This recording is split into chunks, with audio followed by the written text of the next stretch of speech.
welcome back to Finn vs. History. I'm joined by Horatio Gould. Woohoo! And I'm delighted to say that today and this week we're in the Caribbean. Easy.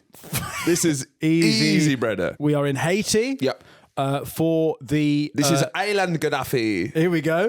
When we started this podcast, you wouldn't have come strong with that. No. But my word, what a year it's been. Yep. It's been a long year. Been a long year, and we've worn him down, and now he's just firing West Indian accents off the court. We're in Haiti for Papa Doc. Yes. The Voodoo Dictator. There we go. It's lovely stuff, this. Yep. If you can't have fun with this, then why are you in the game? Palm tree Mussolini. Sorry? You name it. Palm tree Mussolini. Plantain Hitler. Whatever. Take your pick. Take your pick. We're in Haiti, which is... Now, it's a long history before Papa Doc. It's a very interesting history, but it has led to... I don't think this is offensive to say, but the worst country on earth. They would admit it. I was reading this morning about the 1804 revolution in Haiti. It's the first ever country to overthrow slavery. Yeah. It's a black republic. It used to be the most profitable colony. And it's undertaught in schools because now it's the shittest country in the world. Yes. And the optics of that are quite bad if you're anti-slavery. Well, yeah. It's complicated. I'm not saying... What are you saying? I'm not saying... What are you saying with a big smug look on your face? No, I'm just saying, why is it not taught in schools? It's because, the narrative isn't great from an anti-slavery perspective. Overthrow slavery, it's by any metric the shittest place in the world now.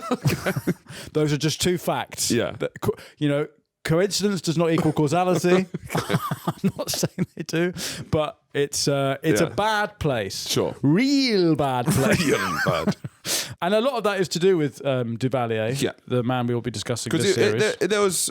It wasn't immediately terrible from the slave revolution. There was there's ups and downs. In the early 1900s, they had a chance. The United States fucked around a lot with them, to be fair. They did, but also... But it has resulted in the worst country in the world. Yes. To live in. It's the poorest in the Western Hemisphere. Yeah. It seems like a fucking nightmare, to be honest. It really does. Yeah. It's a country where the main thing they eat is dirt cookies. I guess you get maybe a tiny bit of what you'd have bread, and then you mix them with mud. Right. And I guess cement or something. And then you can just make loads of them. And it doesn't even... What it does, it just gives you the idea of being full. But it has no nutritional value. So it's a bit like... A mud cookie. What's it? It's a bit like a gastric bypass. Yeah, I guess, yeah. It makes you fit. The dirt is mixed, so it's dirt strained to remove rocks and clumps. The dirt is mixed with salt and vegetable shortening or other fat. So it's a salty ceramic cookie. It's ceramic. It's It's a coaster. Yeah. Yeah, it's a ceramic coaster. Pretty gnarly, to be honest. That's a Haitian biscuit. So soggy biscuit in Haiti, it's a very, very difficult tough game. Yeah, that's where the worlds are held. Yeah. That's the World Series. Peak. The Champions League of soggy biscuit takes place in Haiti. No champions. Now, Haiti occupies the western half of the island of Hispaniola. The other half is Dominican Republic, I think. How's Dominican Republic getting on? Do you know? Well, is that technically a US territory? I don't know. Because you don't hear much about that. It's doing well economically booming due to a tourism sector. So that is quite interesting that there's literally the same island. Its main problem is that it borders Haiti, which has significant security concerns. It's like having a heroin addict in the family. Yes. Turning up on Christmas Day. My main issue is my fucking piece of shit cousin. Haiti was formerly the French colony of Saint-Dominique, and it was the most profitable colony in the world in the 18th century. Sugar, coffee, indigo. I don't know what that is. Don't need indigo. I'll keep the sugar in the coffee. You have the indigo. What is that? Is that colour? I don't care. It's blue dye. Right. So this is for French people to dye their hair. Yeah. Blue is the warmest colour, sort of. Just sort of lesbian nonsense. Yeah. They're getting sugar, they're getting coffee, they're dyeing their hair, getting a fringe, and they're going on about fucking poetry or whatever. Okay, so it's for non-binary French people. Yes, yeah. It's a huge industry that was booming. We must not forget that non-binary French people are built on the backs of slaves. It was a bad place in the 18th century if you were working there. Working, again, is probably not the right word. Yes, I don't know if it's called working. Do you live to work? Or do you work to live? In Haiti in the 18th century, you were sort of working to die, I guess. Yeah. But you weren't dying to work. No. You weren't coming in the morning going, oh, another day. Here we go.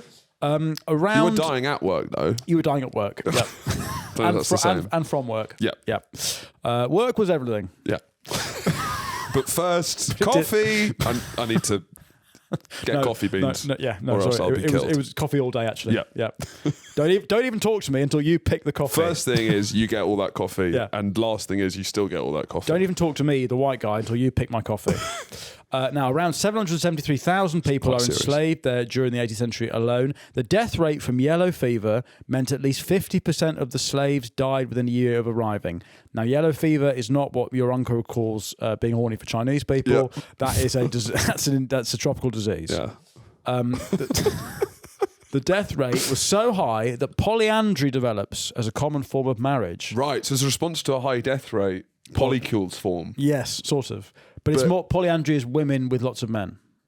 Bonnie Blue. Is it? Yeah. Oh, so what's men with lots of women? Bigamy. Is it? Yeah.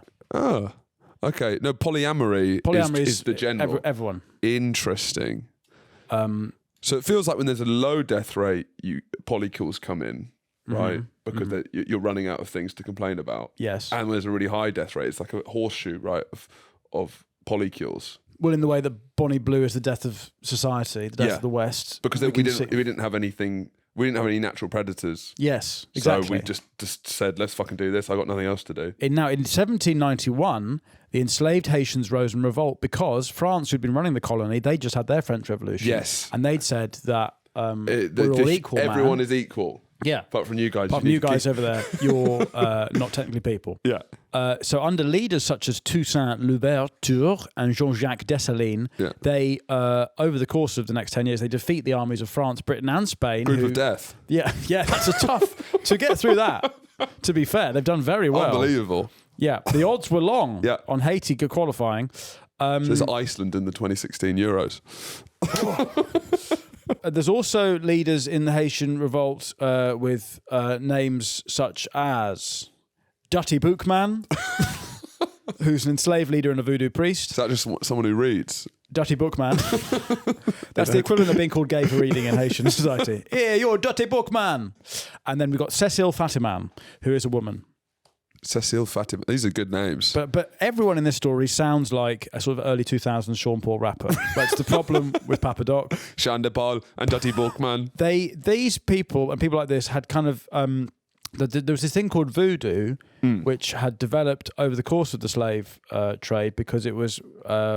different African religions. Well, there was lots of different folk tribal religions in West Africa. Yeah. And then little bits of it survived the journey over. Yeah. So it's sort of like a bastardization of that. But it blended. It married with French Catholicism. Yes. And I think which you think's voodoo anyway. Yeah, so it's voodoo. To you, it's all nonsense, really. It doesn't really make sense to me. The this Eucharist concept is voodoo. Yes. They're waving incense around, they're drinking wine, they're having a biscuit. It's not a real biscuit. What? It's nonsense. No, you should sit in a classroom and be quiet. Yes. That's what churches should be like. Yeah. Anyway, a famous voodoo ceremony in 1791 is often described as the catalyst for the slave uprising that eventually leads to Haitian independence. So they get fired up, basically. It fires them up. Yeah. But white slave owners generally see them as kind of nonsense, so they let them have it. Right. But on the night of the 14th of August, 1791, a group of enslaved Africans gather in a forest near, we don't know where, near a port. You've placed it. They know where it is. They know exactly where it is. Near a port. Yeah. Well, have you ever been to Haiti, listeners? Of course you haven't. It's the shittest place in the world. So shut. Not my words. Part of me wants to pull back, but it's statistically the shittest place on earth. Statistically, by any metric. But then, if you're Haitian and we're wrong, do message in, let us know. Yeah, maybe all those studies are wrong. So the voodoo religious ceremony on the night of August 14th, they used that to plan a revolt against the French plantation owners. Yeah. This is where Dutty Bookman and Cécile Fatiman involved. They headline, they dropped some sick songs. You used to be a Cécile Fatiman, didn't you? And then I got high, and then I got high, and then I got high. Yeah. That's Fat Man Scoop, right? Who will come into this score. Sure. Anyway, no, that wasn't. That was. I got my thing. That's Eddie Grant. No, it's Afro Man. Afro Man. Oh. Fuck. Because I go high. Fat Man Scoop. Oh, the chicken heads, be quiet. That one. That's Fat Man Scoop. Right. They supposedly sacrificed a black pig to the spirits, and they then drank its blood. Right. And in the days that follow, all the plantations erupt in revolt. They set the slaves free, and this starts the Haitian Revolution, which as we've Which said, is the only successful slave revolt. Yes, ever. And in 1804, Haiti becomes the first free black republic. It's also the first free nation in the Western Hemisphere after the USA. Crazy stuff. It's the largest slave uprising since Spartacus. Fuck. I'm Bookman. I'm Dutty Bookman. No, hey, I'm Dutty Bookman. Me, Spartacus. Anyway. No backlift on that one. No. Ronaldinho against Chelsea. Front foot. But independence came at a cost. Now, this is very, very funny. France, the country who had been their masters, they asked for reparations. Because they have had their slaves taken away. They've had when we talk about vandalism. When we talk about slave reparations, we never hear about the case for the other reparations on the other side, which is that you've ruined our economy. Well, you think Haiti should still pay some reparations to France? I think if we're in the discussion about slave reparations, there are two sides to that coin. It's a can of worms opening that, isn't it? Now, Haiti is diplomatically isolated. It's economically fucked because France. I think they never had a chance, to be fair to Haiti. And for some reason, they pay all these reparations.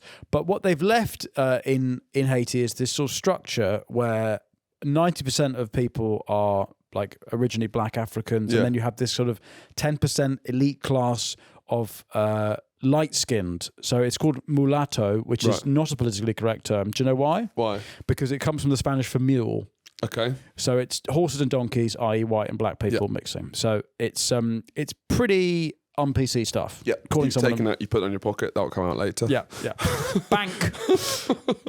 So the light-skinned elite dominate commerce, education. And with the light-skinned elite, were they also enslaved?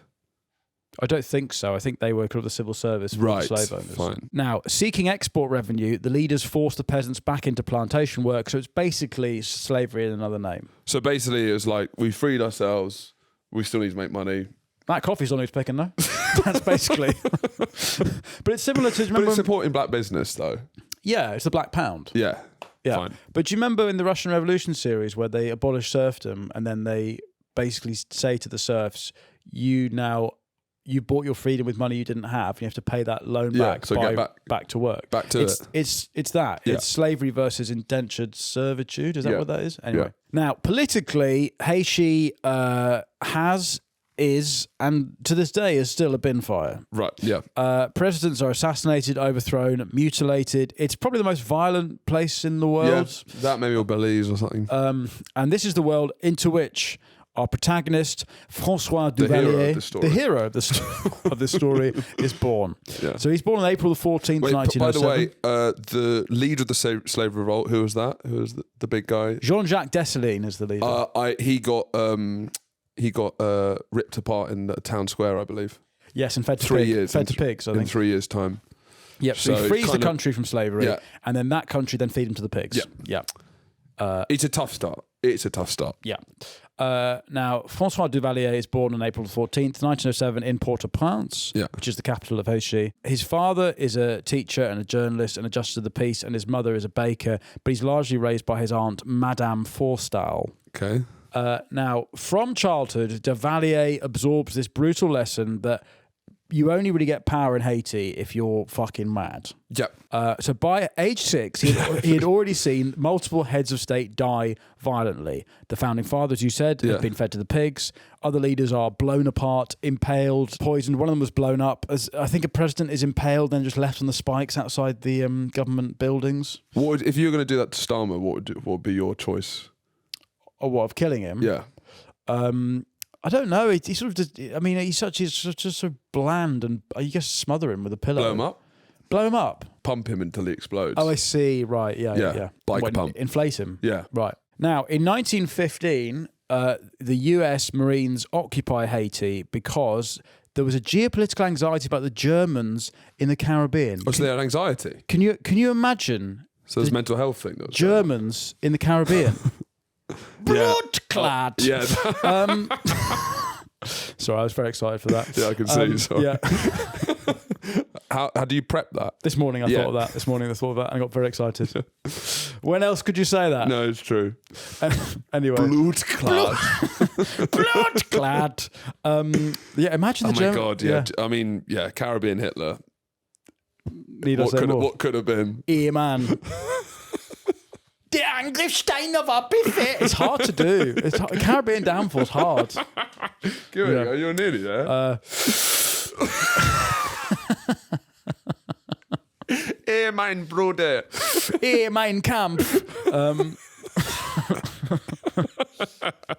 Anyway, they think the Germans are going to get involved in the Caribbean, but really they use this as an excuse to just fuck Haiti over. They even only hire Marines from the ex-Confederate states. Right. So they choose specifically incredibly racist. Who are the worst people we know? Who's the most racist of the racists?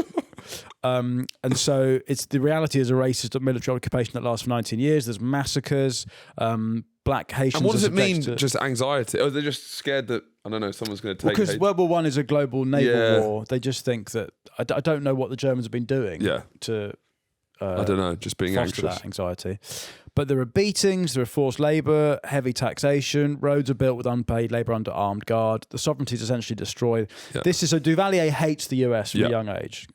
Now, when the Americans withdraw in 1934, Duvalier, he's from a middle-class family, as with all the greatest cunts in history. They've always been middle class. Yes. Yeah. In like a fucked country, they'll have like the biggest shed. Yeah. Duvalier graduates as a doctor. He worked in hospitals, and he becomes closely associated with black nationalist intellectuals who promote noirism, which is the belief that Haiti's problems stemmed from a domination by a light-skinned elite. So it's kind of black populism. Yeah. 90% of the population are black. Yeah. So it's about trying to give power back to that. So he also immerses himself in voodoo, which is Haitian. Yeah. That's ground zero for voodoo. Yeah. Now, obviously, as white Westerners, we see voodoo as like scary, spooky black magic. But it's everything. That's one part of voodoo. Yeah. It is a part of it. I mean, you see like clips of black people reacting to magic. Yeah. I mean, there's an element of definitely, of course. Voodoo. What's amazing about voodoo is it's sort of a religion where they purposely try to spook themselves. It's most religions that it's got built this whole kind of moral framework. For them, it's just like what's going to freak you out the most. Yeah. You're going to church to get scared. So, like mysticism and authority are sort of deeply linked. There's an idea in Haiti that to be president, you must have done a deal with the devil. Right. Which I feel is like a bad starting point for kind of, legitimacy of power. Yeah, exactly. So he studies public health at the University of Michigan. There's this thing called yaws. Charlie, can you Google yaws? It's a disease that affects children mainly. Yeah. It's pretty fucked, actually. It's pretty messed up. Let's have a look. Yeah, it's a tropical infection of the skin, bones, and joints caused by a bacteria. Disease begins with a round, hard swelling of the skin. It's like an ulcer. It's sort of, is it like Ebola-esque? Yeah. The bones become misshapen. Ebola's more blood, isn't it? Oof. Yeah, it's pretty gnarly. Pretty nasty stuff.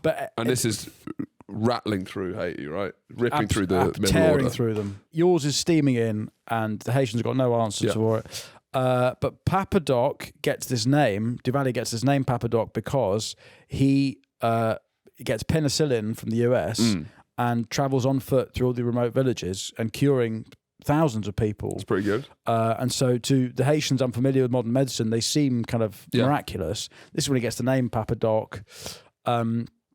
And he also, this is where he starts to see the kind of reality of Haitian society. Outside of the cities, how different a rural Haiti is. And also he realises how important voodoo is to normal Haitians.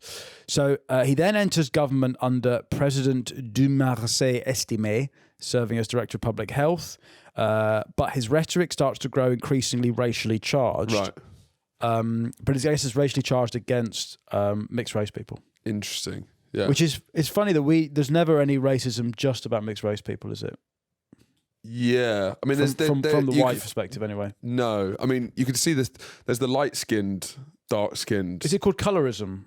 Yeah, there's a lot of dialogue going on there. That basically, there's a lot of dialogue going on there. Light-skinned have it easy. Yeah, colorism is I think that's within the black community. And then I've noticed on TikTok, it's basically implying that light-skinned are sort of like corny and gay. Right. They're sort of like Drake. Okay. Do you know what I mean? Yeah. So there's a bit of that going on. But then I think there's colorism within the white community. Definitely. Italians. Yeah. Or even gingers. So in 1950, Estime is overthrown. Duvalier opposes looks the like coup. you, Charlie. Sorry. That was, yeah. Tyler just typed in white Muslim ginger, and it looks like exactly you. like you. Yeah, if you've never seen Charlie, look at the screen. That's what he looks like. Muslim. That's who they we've all got. look like you. They're all different people. That's who we've got behind the screen. Who's Muslim Al-Yak? Muhammad Al-Yak. Alanu Akbar. Alanu Akbar. Yeah, that's you. That's literally. That's crazy. So, did you do your flyers up? Yeah. Christ. This happens in nearly every episode. Really? Yeah, I never. You started with your wang out? Yeah. But your wang is so below average that it takes you half an hour to go, oh yeah, my dick's out. Well, if your flies run done, is your dick just flopping out? Yeah. But there is the thing, apparently white Muslims, they're mostly ginger. Most white guys who go Muslim. Yeah, because they're already ostracized from kind of white culture. Did you know? Really? Yeah, it's a thing. Yeah, it makes sense. White Muslim ginger stats. I think most of us are because they empathise with being racially abused. Well, I can't tell you, but it's a thing. Redheads are attracted to ginger jihadis. Well, redheads are attracted to radical Islam, but that's not Islam, is it? No. Is that written by Milo Yiannopoulos? That is written by Milo Yiannopoulos. You know that guy I showed you? Okay, so this is the problem, is that Charlie's just citing Milo Yiannopoulos' theories.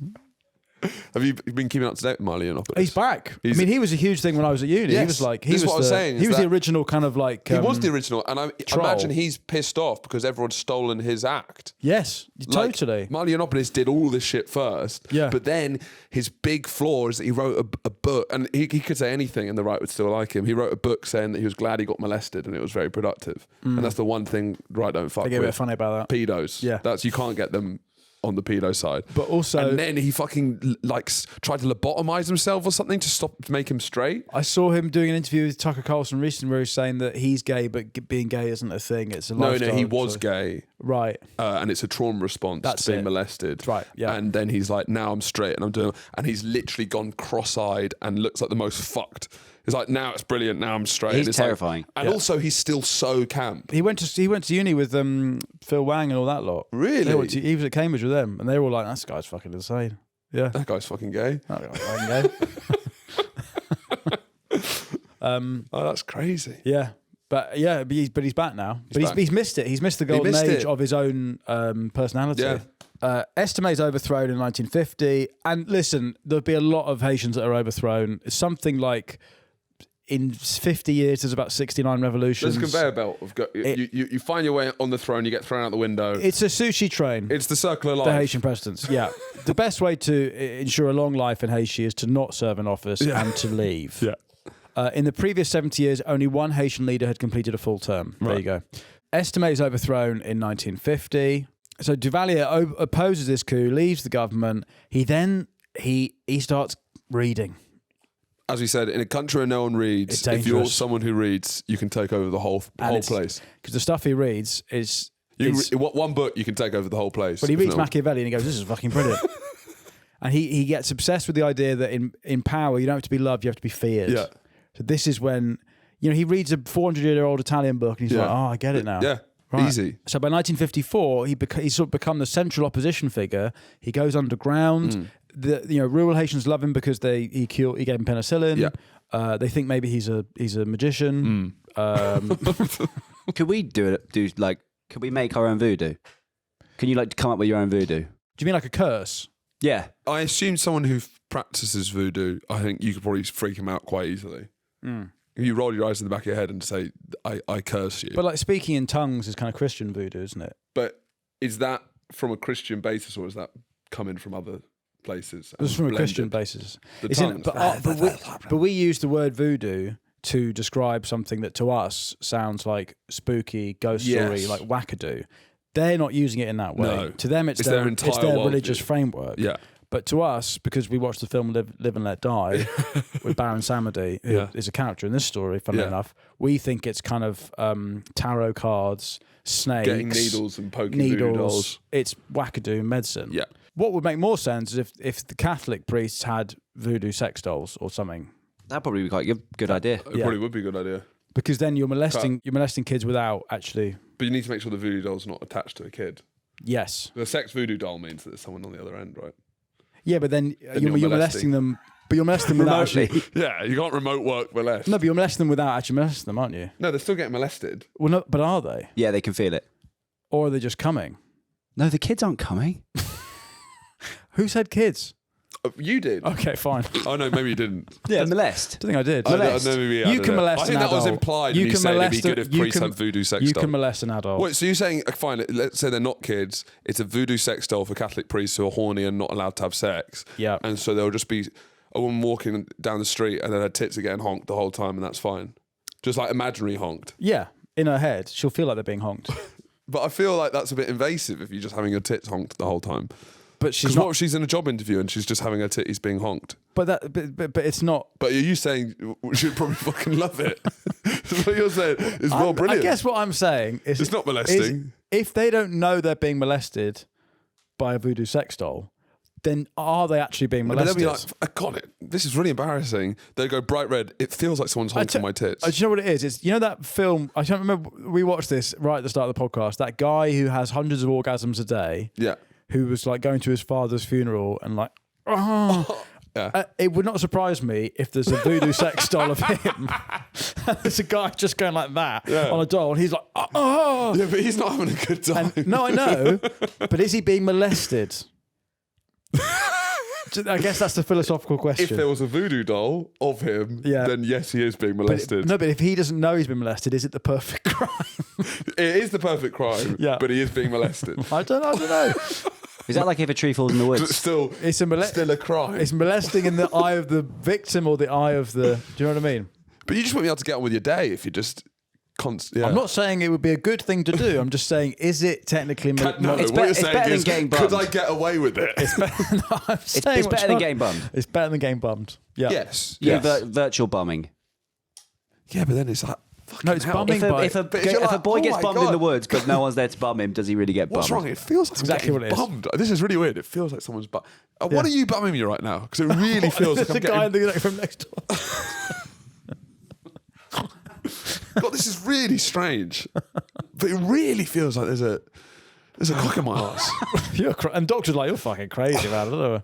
But you probably just think there was something wrong with your Yeah, you definitely would. What's the sensation of having a cock in your bum? You're asking the wrong person, Charlie. First guess isn't like there's a man bumming me from in Mallorca. That's what I mean. That's what I mean about... What? 'Cause he's just living the high life. On holiday. He's living Mallorca, Brit abroad. Anyway, we're talking about the president of Haiti in the 50s. Yeah. In 1957, Duvalier becomes president. Right. We need to... We've barely started this timeline.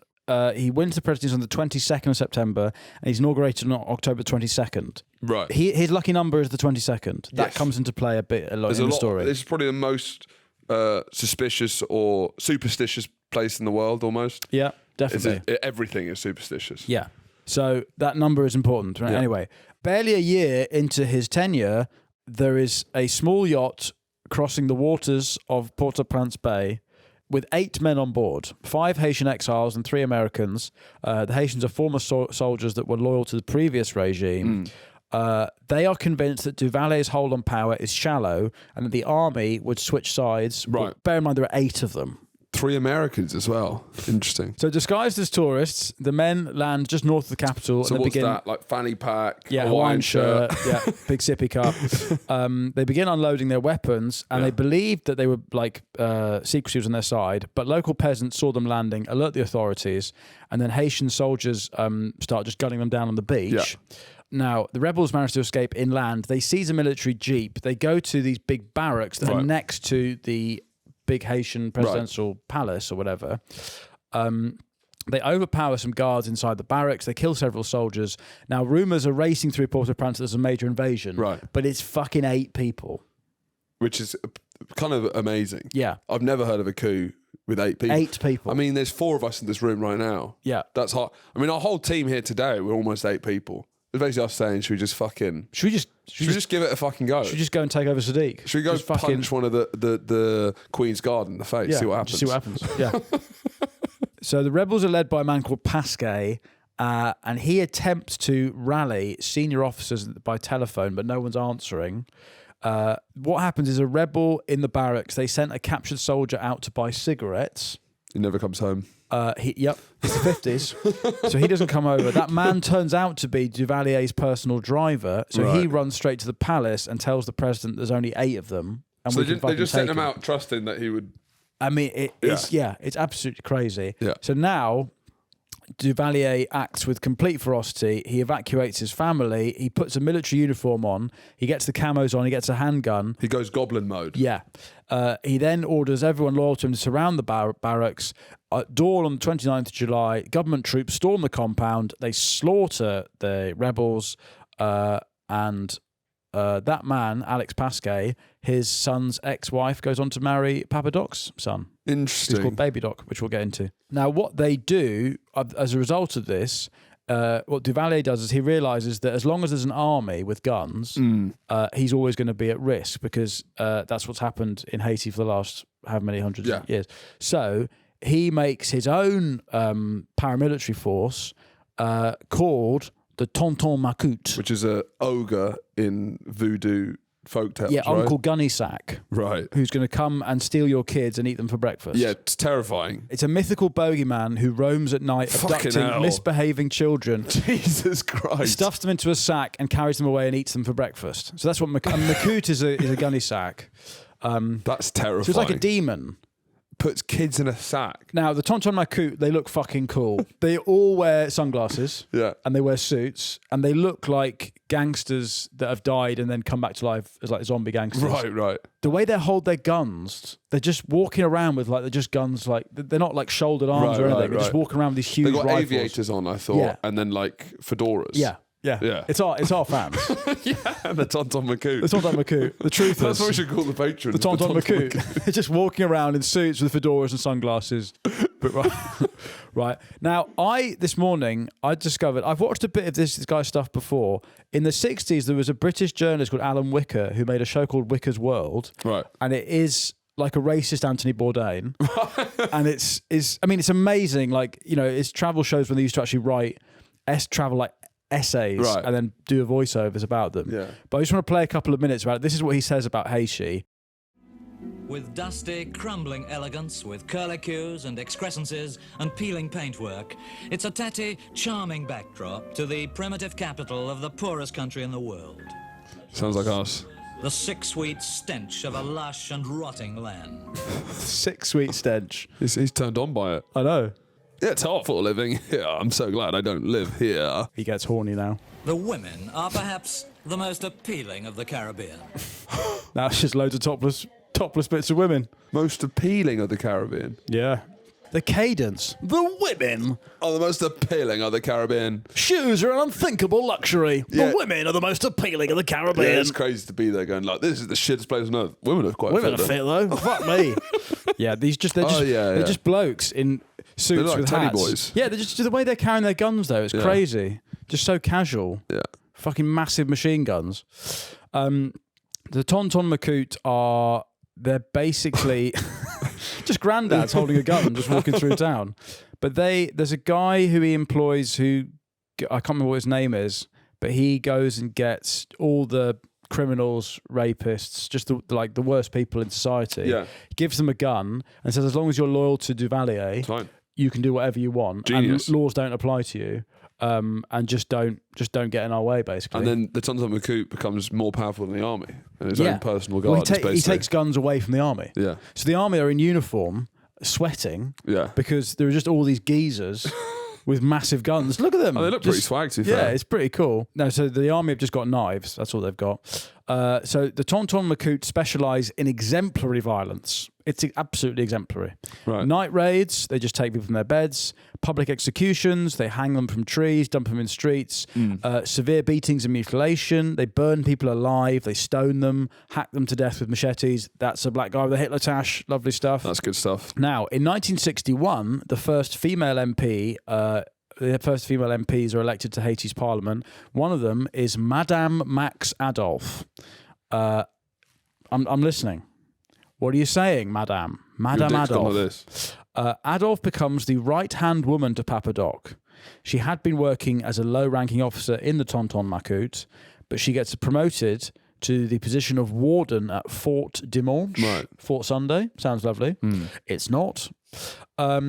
She is, quotes, creative with genital mutilation. It's important to explore your own creativity.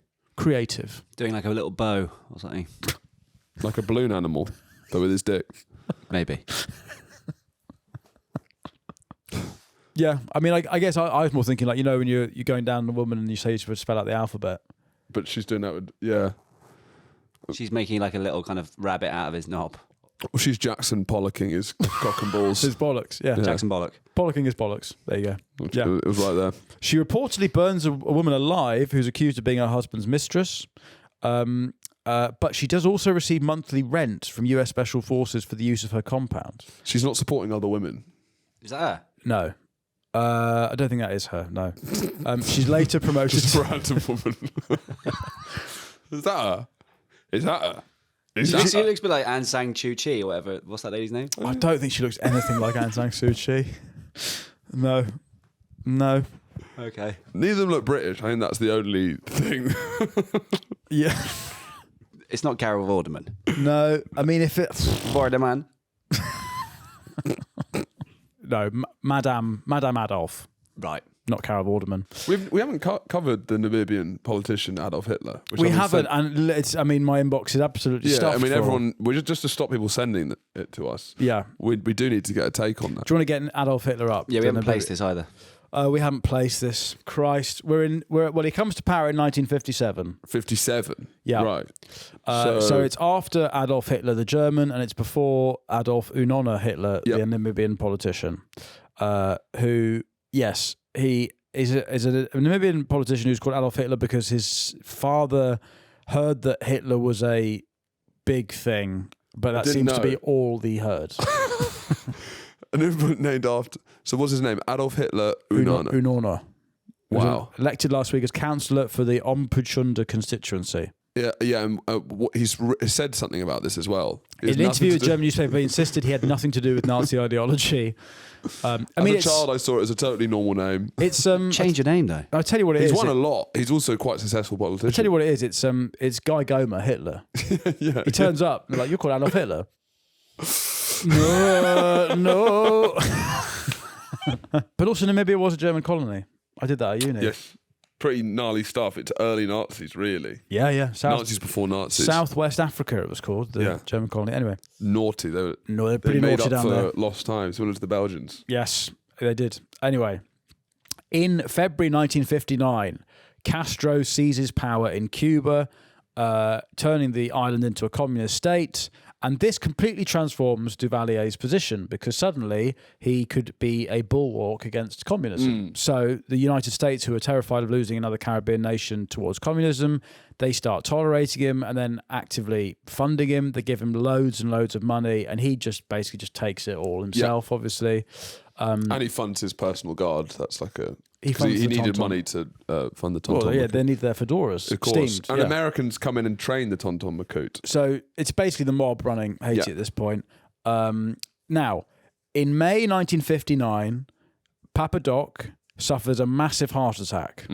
Now, he is a diabetic who doesn't control his diabetes very well. Yeah.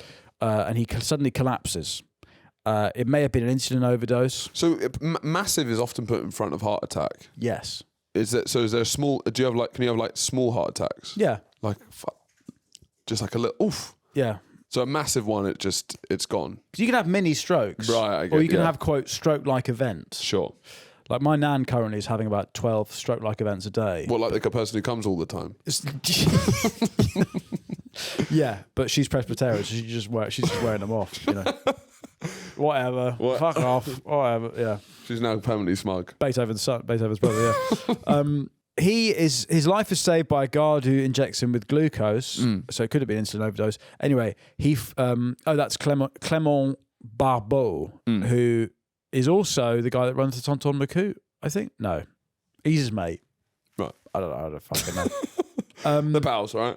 Hey, they're pals. They're mates. Yeah. What is it, Charlie? Is a tuntun vagina? It's the Tuntun Macoute. It's not the Tuntun Macoute. Tuntun is a fanny. Yes, it is. Yeah. Uncle Percy on the Rated 18 podcast calls fanny. Tuntun. Yeah, it's not Tuntun. No. But Tuntun is one of the best names for fanny, I think. No one says it anymore. I like Tuntun. Yeah. I think they do. I like mucky tuntun. They're not in our social circle. Wash your tuntun out. No, tuntun's the best. I think any guy trying to appear straight. Yeah, no, tuntun's my favourite. Pum pum's good as well. Pum pum. Any word, pum pum. if you just double up any word, it's just like it means fanny. Bin. In a man. Nah, she no wash her bin. It works, doesn't it? Santon. Yeah, I mean, they all work, don't they? Anyway. Sorry. Clement Barbeau is his chief aide, and he's the first leader of the Tonton Macoute. Right. He's the Tuntun general. He's General Tuntun in a fedora. This is what our fans are. I'm actually the general of all Tuntun.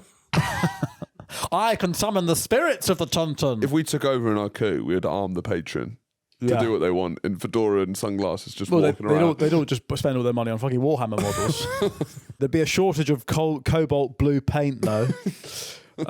Anyway, Duvalier goes into a diabetic coma for 8 or 9 hours. 9 hours. But he survives. And much like Caligula, he emerges very different. Hey, man. Yeah, he emerges Chinese. Hey, wagwan, man. Hey, wagwan. Hey, brother. Yeah. He's no longer his sane, rational, reasonable self. No. Say goodbye to what's that Tonton Macoute? Hey.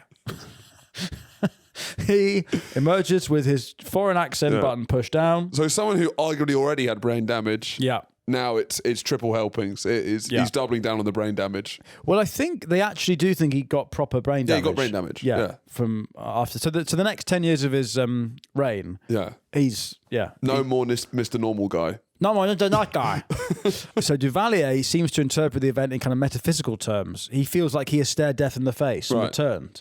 And in a country that's steeped in all the voodoo nonsense, or well, I mean, whatever, can't just call it that. In a country steeped in voodoo nonsense, this matters profoundly.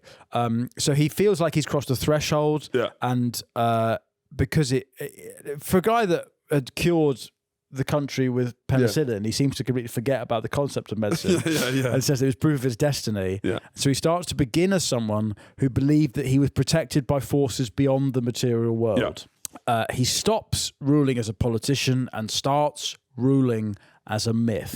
A voodoo god. This is kind of as far from Keir Starmer as you can be as a lead. I mean, do you think Starmer's the least voodoo politician? There's no myth, there's no story. It's so material world. I mean, I guess his father was a toolmaker. My father was a toolmaker. It's not really... No, it's really not voodoo. It's not elevating you to sort of godlike status. Are you saying Kemi Badenoch's voodoo? Is that what you're saying? No, I'm not saying that. I am saying she's more voodoo than Keir Starmer. I'd agree. And I'll stand by that. I would agree. I would agree. But so's Blair. So Blair's more voodoo. Well, he's Catholic. Yeah, of course. Voodoo is half Catholic. He's got a manifest destiny. Yeah, you know? Yeah, totally.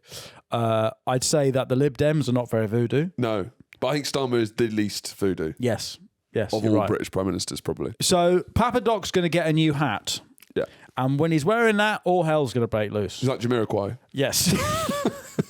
He's the closest to Jamiroquai of any world leader, Papa Doc. Now, in our next episode, we will deal with Papa Doc. The man, the myth, the legend. And how did Papa Doc actually kill JFK?